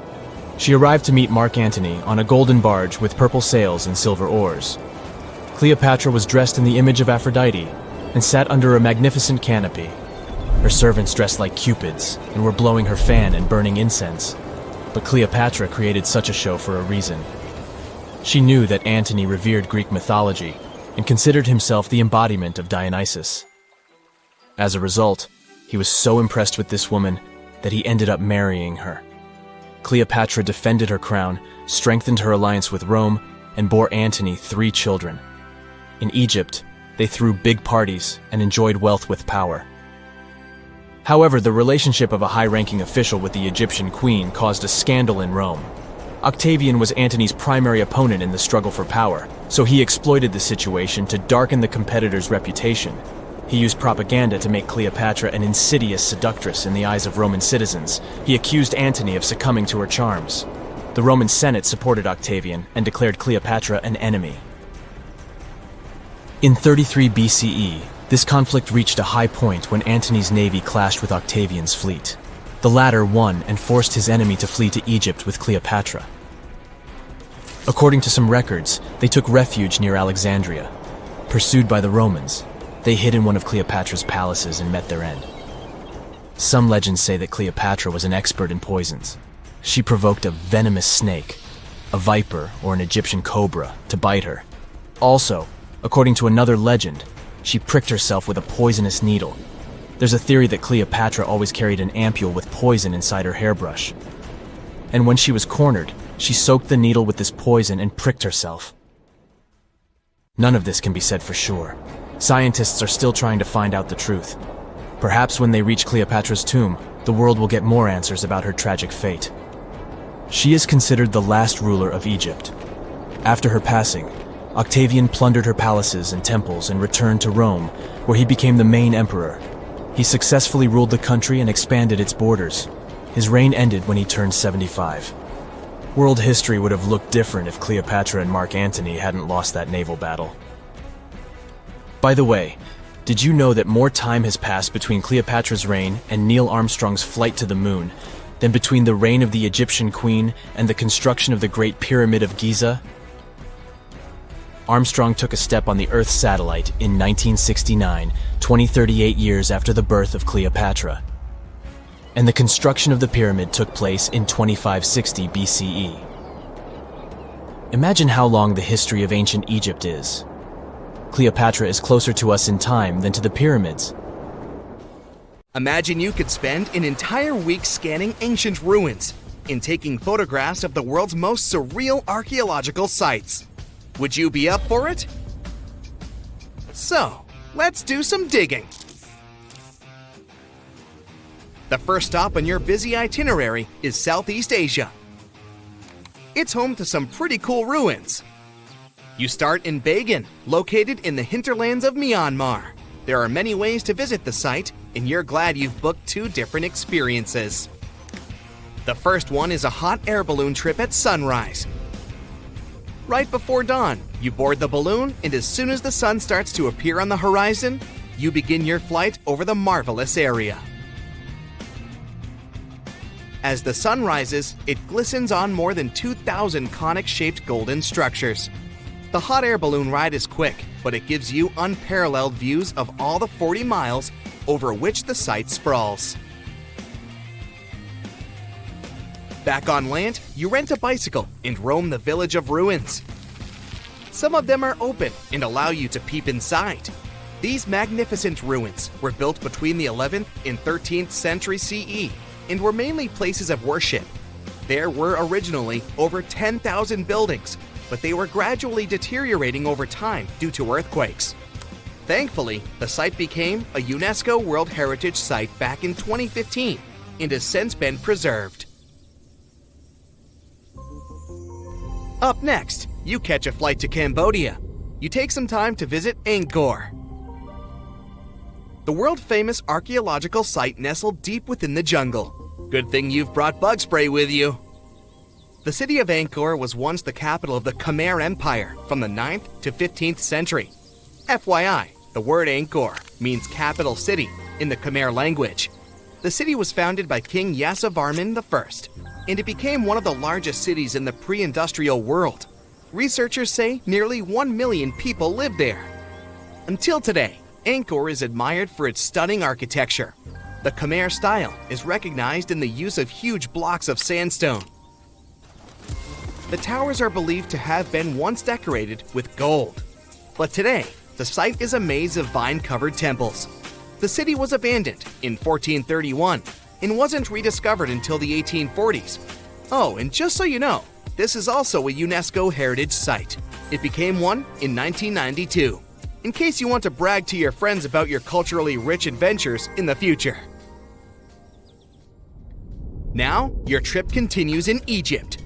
You're here to visit the Karnak Temple in the city of Luxor. You opt for the most unusual way to get to Luxor. That is, a boat ride down the Nile River. Leaving Cairo, you head south until you reach the famous ancient city. Luxor was once the capital of Egypt and a true hub of power and wealth. That is why the Karnak complex is such a great archaeological site. You choose to visit it at night, and still at the entrance, you are struck by the site's beauty. In the evening, artificial lights cast a golden glow on the temple statues and stone columns.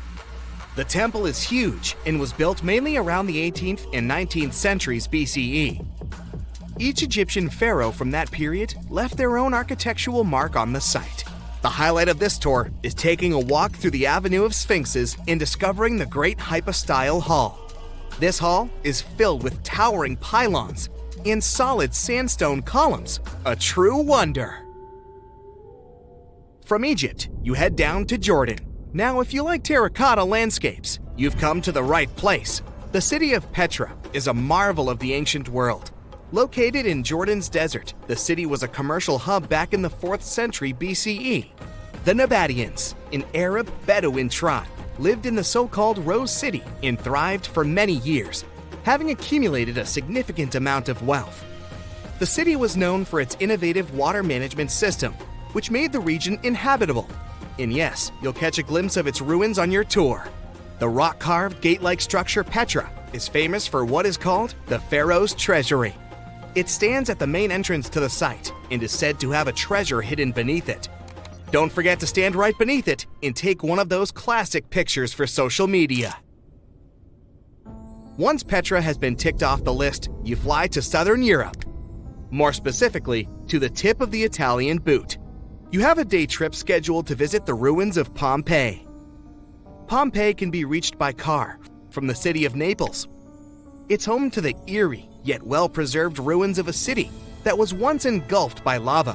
When Mount Vesuvius erupted in 79 CE, it left the city of Pompeii completely buried under millions of tons of volcanic ash. The ancient city was first discovered by beneath the volcanic rock in the 16th century, but it was first cleared from debris in the 1870s.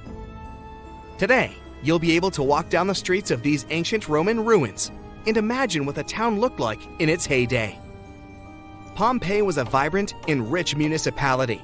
The site's ruins revealed that many areas of Pompeii had boasted impressive bakeries, markets, and even houses with balconies, which were a sign of great wealth at the time. And believe it or not, even some artworks survived the eruption. Archaeologists found well-preserved frescoes and murals with mythological creatures. All this indicates that members of the high society lived there. The city even had thermal baths and showers made from luxurious materials. While you're still in Europe, you'll hop over to visit the iconic Stonehenge. It's a perfect day trip if you stay in the city of London, just a short train journey away. Stonehenge dots the Salisbury Plain in Wiltshire, England, and is one of the world's most recognized ancient ruins. More than 5,000 years old, these curious stone rings are some of the oldest stone structures on the planet. Created out of sandstone, they are shrouded in misery. Who built them and why is still largely unknown. Popular theories claim that Stonehenge was used as a great solar calendar, built to help people keep track of days, weeks, and months. Talk about hard work to create a mere calendar, huh? And the final leg of your trip will take you to explore the Southern Americas. In Guatemala, in Central America, you'll find ancient Mayan ruins. The lost city of Tikal is a city made of 3,000 buildings, the remains of the capital of the Mayan Empire. You can compare its importance to such cities as London or New York today. The North Acropolis is Tikal's most ancient complex of monuments. Built solely by human hands in 350 BCE, it served as the resting place of kings and chiefs. Back in the day, the step pyramid temples were painted a beautiful red. Mayans loved that color. Today, of course, you'll only see the limestone. You might wonder what made such a great city turn into ruins. Well, archaeologists have no clue about the cause of Tikal's decline. Until today, this question remains unanswered. Was it a drought? Disease? Maybe we'll never know. Are you in the mood for some Mayan ruins? Chichen Itza is an archaeological site with the best preserved pyramids on Earth. Located in Mexico's Yucatan state, this Mayan city is well over 1,500 years old. At its peak, it was home to 35,000 people. The site covers 1.9 square miles and has many ruins spread throughout it. The highlight is El Castilla, a tremendous step temple, rising 80 feet above the ground. Its most peculiar feature is that it has 91 steps on each of its 4 sides, including the upper platform, which makes for 365 steps, the same as the number of days in the solar year. Phew, what an intense trip. Time to head home now and soak it all in. See you next time. Whenever you hear about ancient ruins, you almost never picture them being suspended somewhere, or just randomly hanging on the branch of a tree, right? In fact, for most of the ancient artifacts we have exposed in museums all over the world, archaeologists did quite an impressive amount of digging. You see, buildings have this funny way of fading away over time if not properly taken care of. Sometimes we need to reuse some building materials, so an older construction may be sacrificed in the process. Other times houses are abandoned, and once they are exposed to the elements on the surface, like rain or sunlight, they don't really stand a chance. Some just simply crumble away due to good old erosion. So the only way a piece of architecture can survive the test of time is if it's somehow gotten buried deep down. Now, how did they end up buried in the first place? Well, it's quite the comedy of errors. Ancient cities had a habit of gradually raising their ground level like a kid adding toppings to their ice cream sundae. You see, these settlements were always busy collecting food and building materials to keep up with their ever-growing population. But hey, who has time to deal with waste and rubbish? It wasn't exactly high on their to-do list back in the day. So when it came to building new houses, ancient civilizations found it much easier to save their sweat and tears by piling up the rubble and constructing right on top. But that's not all. Rivers would also occasionally flood and deposit a layer of sediment on the city floors, further encapsulating those ancient constructions. And in those dry regions like the desert, where the wind likes to show off its sand and dust dance moves, you can bet it was a constant struggle to keep the establishments clean. One hilarious example is the Sphinx, which had its head buried in sand until a group of archaeologists unearthed it in 1817. Some ancient towns eventually got covered up because they were completely abandoned. With less human activity to control their expansion, plant seeds couldn't resist the opportunity and sprouted all over the place. They gobbled up carbon dioxide from the air and grew, adding more and more bulk to the ground. Those cheeky roots even decided to stabilize the soil made from decaying plant matter, creating layers upon layers of earthy goodness.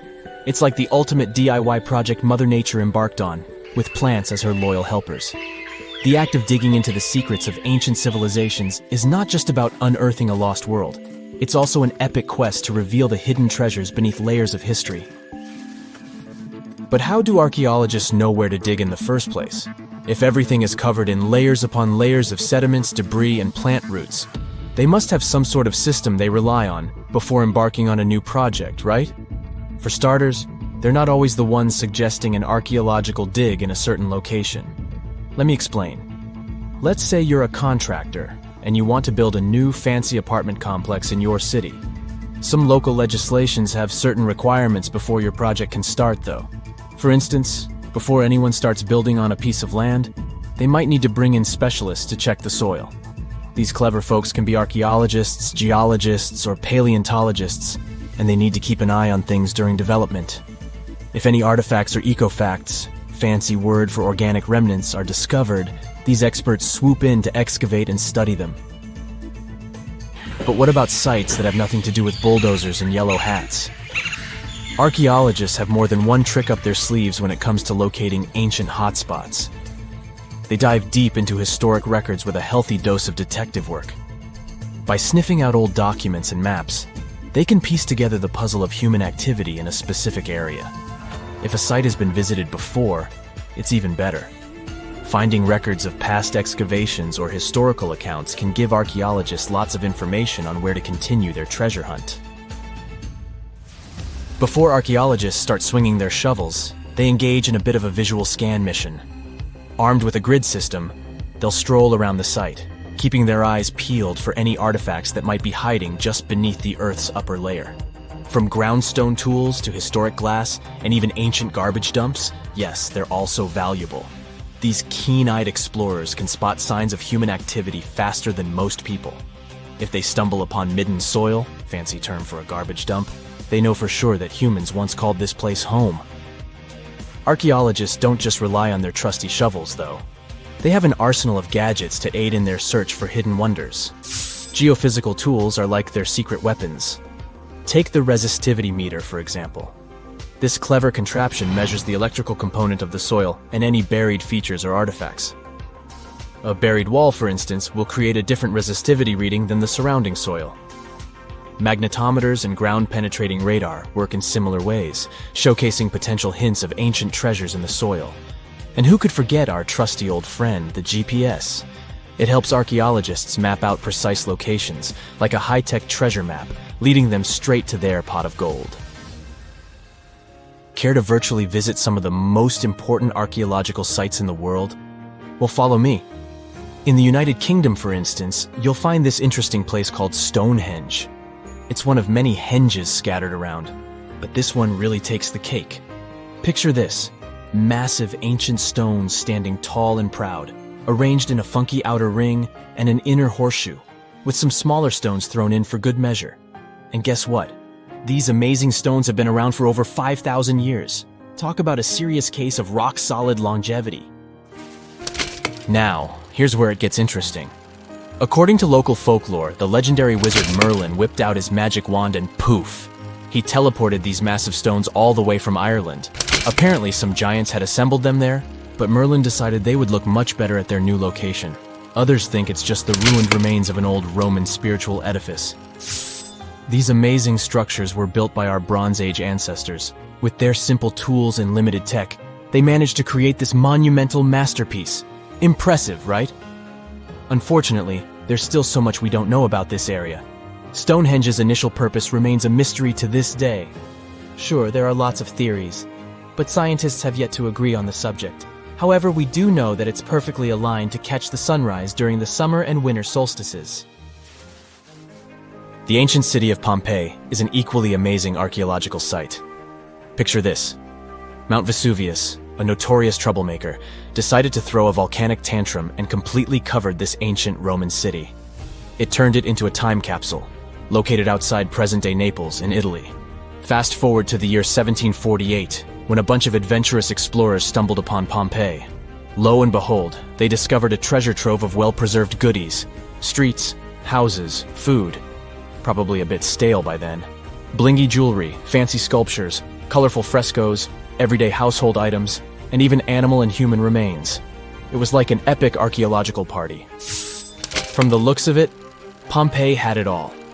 Fancy houses and villas, a massive 20,000-seat arena, cute little artisan shops, hangouts like taverns. And let's not forget the saucy spots like those luxurious bathhouses for some intense pampering.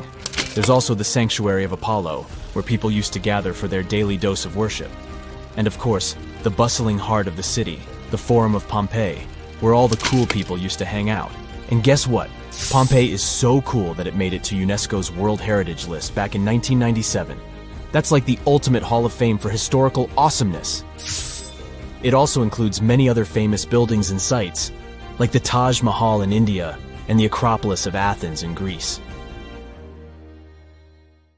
The Moai statues have been standing tall and proud for hundreds of years. Once, people put an enormous effort into carving these grand sculptures, and then they just suddenly stopped making them. But why? Let's figure out this mystery. Easter Island, located 2,500 miles east of Tahiti, has an area of 63 square miles. To this day, it's one of the most isolated islands in the world. Once it was covered with forests, filled with different trees and ferns. But when the first humans came to the island around 400 CE, the forest slowly began to disappear. And starting from 1250 CE, Moai statues began appearing all over the place. People made them from different types of rock: compressed volcanic ash, basalt, trachyte, and red scoria. As it's a volcanic island, these were all the ingredients the creators of the statues had to use. And once the builders completed their work, they covered the statues with pumice. The faces of the statues are different, but they all have distinct expressions with heavy brows and large noses. Their arms are carved into the body. Some have hats on top of their heads. There are nearly 900 statues all over the island. They differ in size. The average height is 13 feet tall, and the largest ones reach 33 feet in height and weigh up to 82 tons.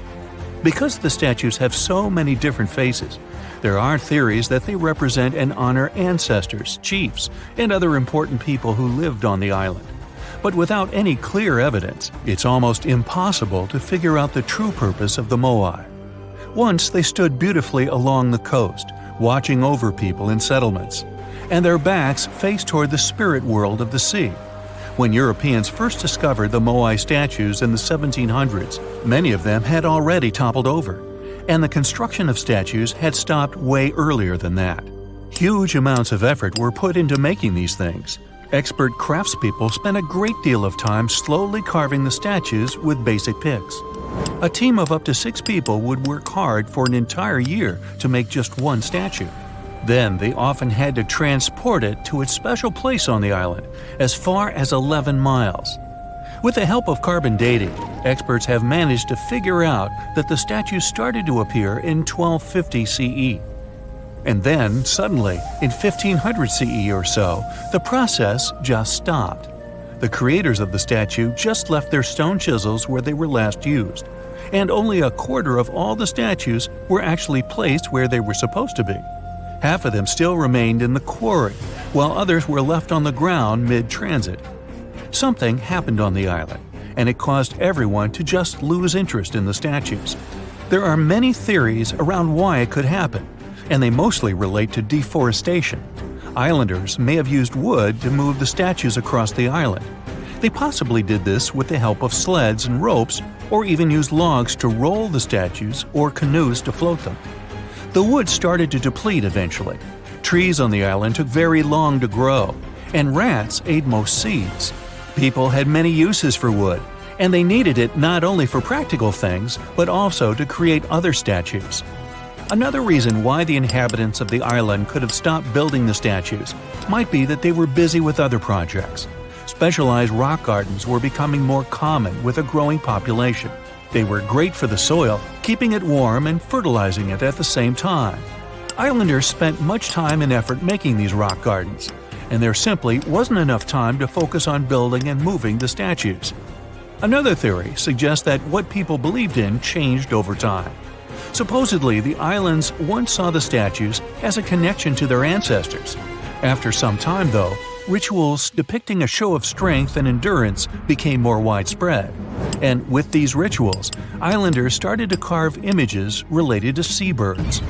Seabirds became the main animal on the island. People started to believe that their ancestors looked over them through birds instead of the statues, so there was no longer a reason to build the Moai. Anyway, these theories might be true, but the main problem was that the small island couldn't support a growing population. What was once a lush land covered in forests quickly became a barren landscape. For the first few centuries, people relied on forest resources, but agriculture became more important sometime after 1550, when forests disappeared. Tribes that once worked together to build the fantastic monoliths focused on competing against one another instead. During this struggle for land and resources, the Moai statues were toppled over because people wanted to reduce their significance. Over the following centuries, all the statues were pushed over, but not all of them deliberately. Many fell naturally after being neglected for so long. Some even ended up in the ocean water surrounding the island, and there they sat for a while. But there was some good news for these statues. They were re-erected, providing a great experience for visitors from all over the world. If you make a journey all the way to this isolated island, The first question you'll probably ask will not be how the statues were made or how they were moved. It will be, how on earth did anyone even make it here in the first place? It was one of the most amazing feats ever. The Polynesians sure did some pretty extraordinary things. From as early as 1500 BCE, these boat-faring people began to explore their world. They used the most advanced marine inventions of their time. They sailed across the ocean in catamarans and outrigger boats, starting in Southeast Asia and inhabiting many more places throughout the Pacific. They lived as far north as Hawaii in 900 BCE and all the way to the south in New Zealand by 1200 BCE. And the farthest journey to the east was, of course, Easter Island. In only a few hundred years, these early sailors inhabited an area of thousands of square miles. They simply memorized where they had already been and, this way, managed to navigate the ocean. They used a wide range of techniques. They watched the sun as it rose and set during the day. Stars helped them at night. If it was overcast and sailors couldn't figure out direction visually, they used other brilliant methods. They watched the movements of ocean currents and wave patterns and paid attention to bioluminescence in the water. These patterns helped them find where specific islands were located. These seafarers even understood how islands and atolls in the distance caused air and sea interference patterns. Birds provided them with certain signs too. Some of them migrated long distances from one island to another, which gave travelers some kind of a visual connection for their route. Other types of birds had specific feeding times. Sailors knew when and where they hunted and directed their boats depending on where these birds fed. Vikings certainly get way too much credit for their seafaring abilities. Where they used a sun compass, the early Polynesians relied purely on the knowledge of how nature itself could guide them. Their skills were so advanced that in 1769, Captain James Cook, an English explorer, even hired a Polynesian navigator because of his extensive knowledge of the seas. But even more surprising was the fact that he drew a map from memory. It covered an area that was 2,000 miles wide. In this region, there were 130 islands, and the navigator knew 74 of those islands by name. At the beginning of their voyage, Captain Cook often disregarded the navigator's advice. But toward the end of their journey, he was very impressed. He also recognized the Polynesians as possibly the most widespread nation on Earth. Imagine you can spend an entire week digging in the ground, scanning for ruins, and taking photographs of the world's most surreal archaeological sites. Would you be up for it? Grab your magnifying glasses, and let's do some digging. When in Rome, do as the Romans do. Walk around the city stumbling upon ancient history, So you're strolling around Esquiline Hill on a sunny afternoon. You have just finished your third gelato when you suddenly see it. The magnificent Domus Aurea, or Golden House, for the non-Latin speakers. The Roman Emperor Nero ordered to build this huge palace back in 64 BCE. The construction finished in 68 BCE. In its glory days, it occupied an area 3 times the size of the Vatican City. The building had gold leaf decor, semi-precious stones, and tons of frescoes. There were over 300 rooms in the palace, some of them overlooking the beautiful vineyard and animal-filled woods nearby.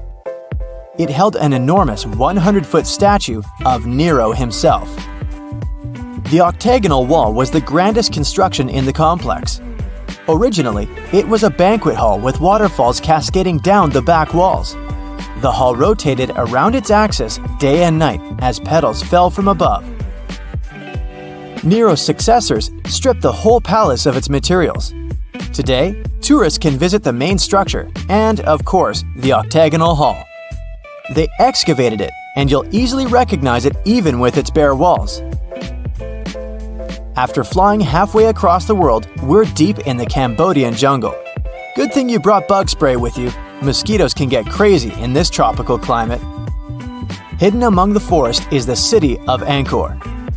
It was the capital of the Khmer Empire from the 9th to 15th century.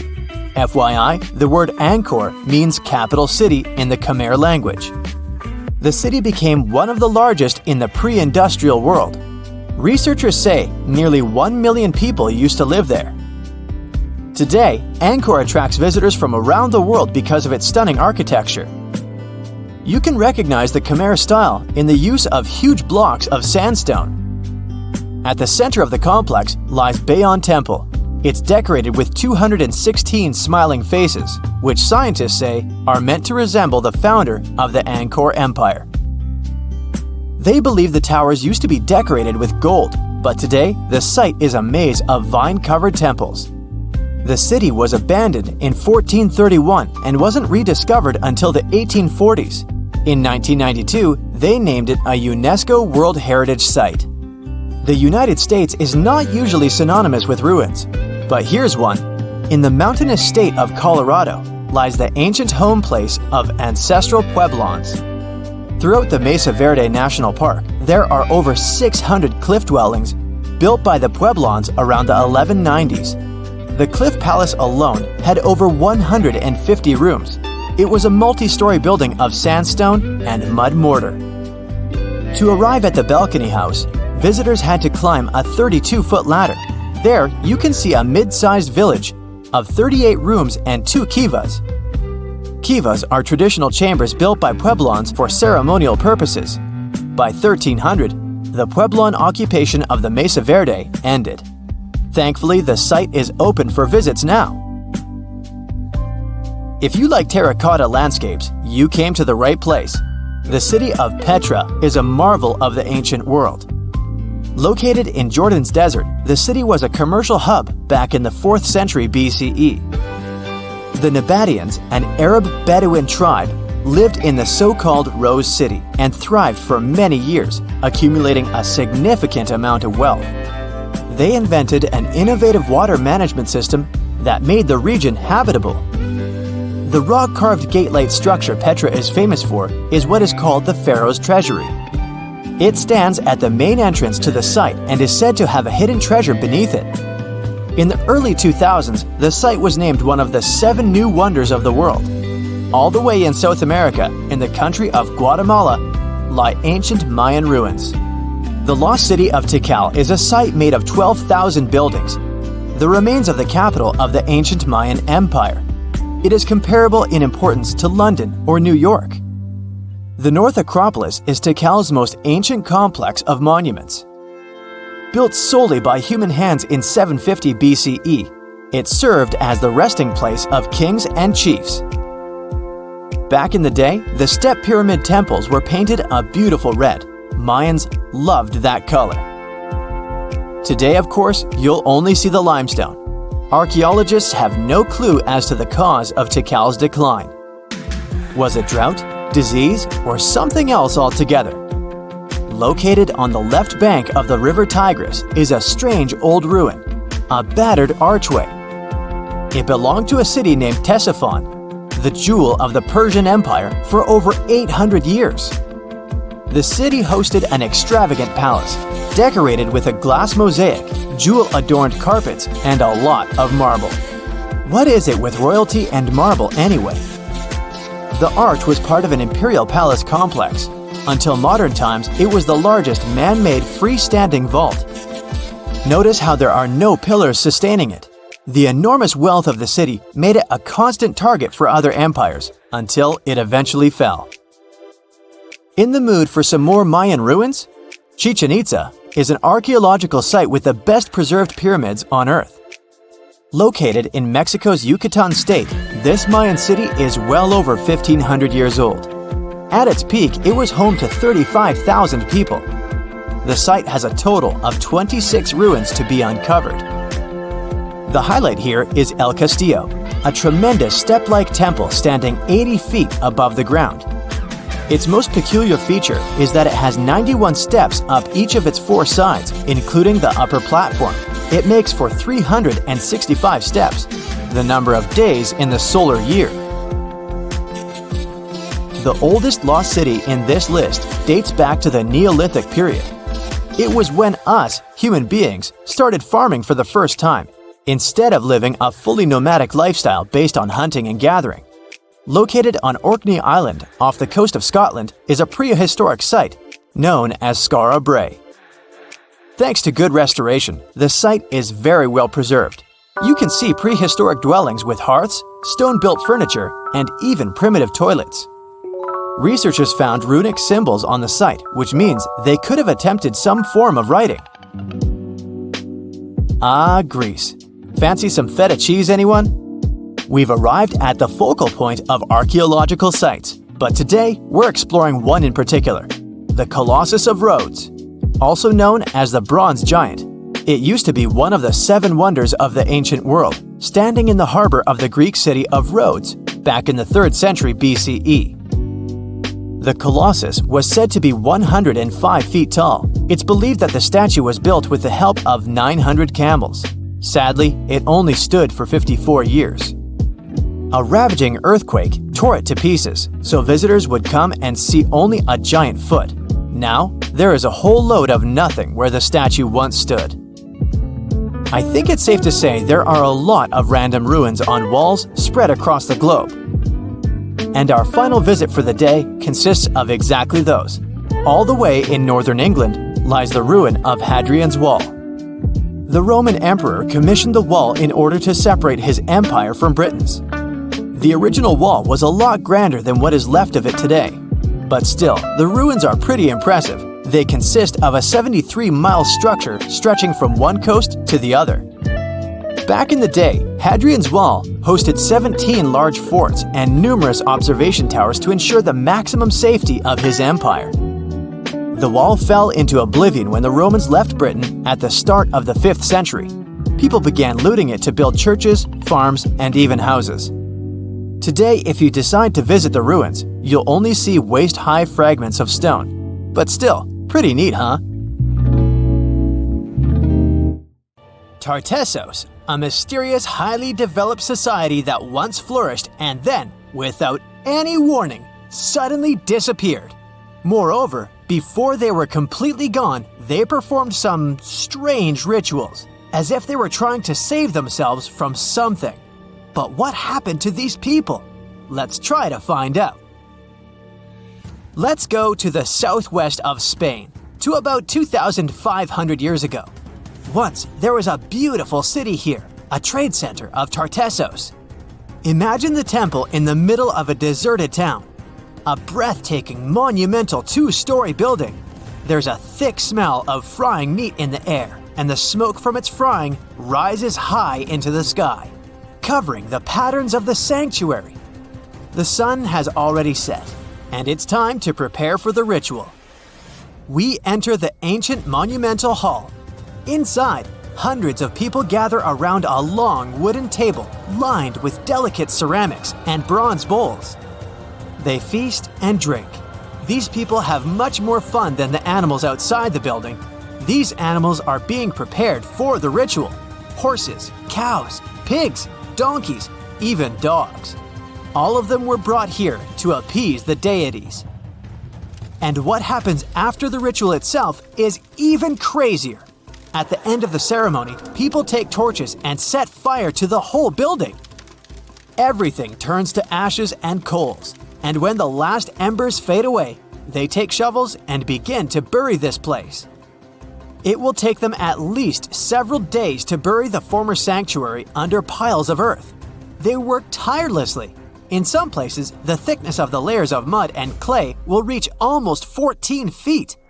And then, these people, the last known Tartessians, just leave this place and disappear from our world forever. But what just happened? Why did they even do all this? Let's start from the beginning. Tartessos was first mentioned in Greek and Roman texts thousands of years ago, but for a long time, we had no idea what it even was. All the descriptions were contradictory and confusing. Some archaeologists thought that Tartessos was a kind of seaport. Others thought that it was a river or a water reservoir. They even said this place could be connected with the mystical Atlantis. But there was nothing to back it up with, so the scientific community quickly rejected this idea. But today, we know the truth. Tartessos was an ancient civilization. It's been located on the Iberian Peninsula, one of the southernmost islands of Europe.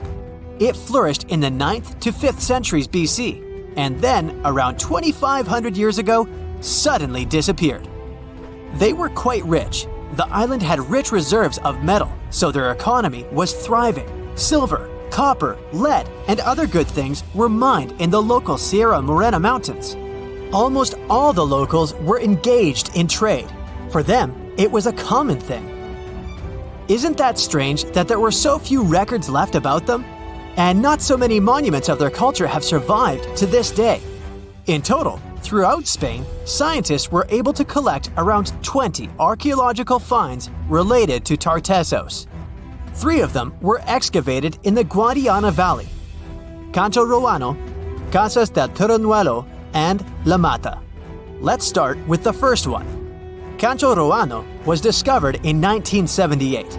This find was one of the most significant pieces of the puzzle. This is one of the most beautifully preserved structures of the Tartessian civilization. Not only the walls have survived to this day, but so did the altar, the moat, and even several artifacts. For example, some jewelry and wine glasses. It was a square building surrounded by a deep moat filled with water. And, to be honest, we still don't know its exact purpose. We only assume that it could be an ancient temple. Some rituals were carried out there. For instance, they would set fire to the temple and cover it with thick layers of sand and clay. They even left some expensive artifacts inside, tools, gold jewelry, and so on. Moving on to the next find. Casas del Turrunuelo is one of the best preserved buildings in the entire Western Mediterranean. We only discovered it a couple of years ago, back in 2015. And it hasn't been studied that well yet. But we already know that this place is also pretty weird. Casas del Turrunuelo was a very rich building. It wasn't just some kind of temporary camp. It was a place of monumental, impressive architecture. Massive staircases, vaulted ceilings, luxurious materials brought from all over the Mediterranean, and the latest construction technologies. It was supposed to be a place of power, maybe even something like a palace. And yep, it also became the venue for the rituals. It's unclear whether the locals intended to destroy this beautiful place from the very beginning, but this is where they performed the greatest ritual in the area. This ritual involved more than 50 animals, including the most valuable ones, horses.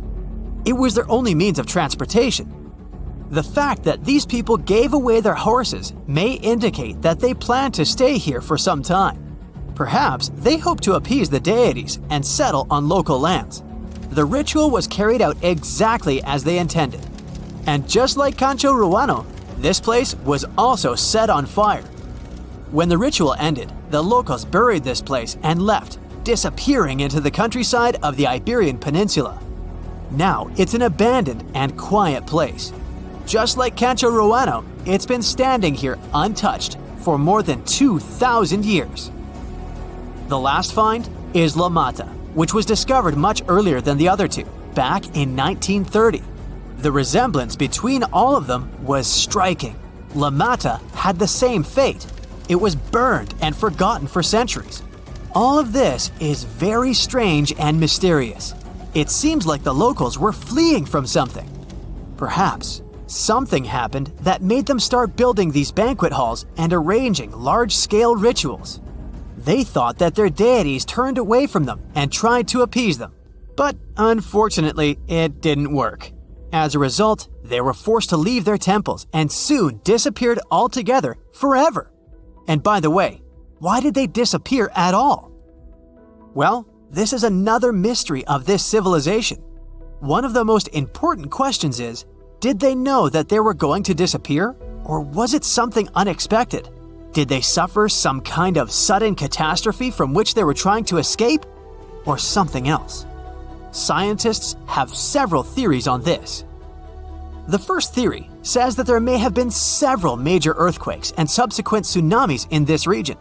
These natural disasters destroyed local settlements and severely demoralized the survivors.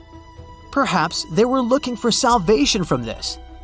Another theory is that there were some problems with trading. Since they were rich in metal and lived off their economy, any problems in it could lead to big troubles. If they had some kind of mining crisis, then relations between different nations could worsen greatly, and things could get pretty nasty. The truth probably lies somewhere in the middle. The most current theory says that around the 6th century BC, a large-scale tsunami hit the port.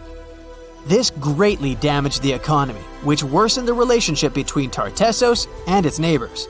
In any case, this seems to be speculation. This place is like a dream come true for archaeologists. It stores a huge amount of information and secrets that we have yet to unravel.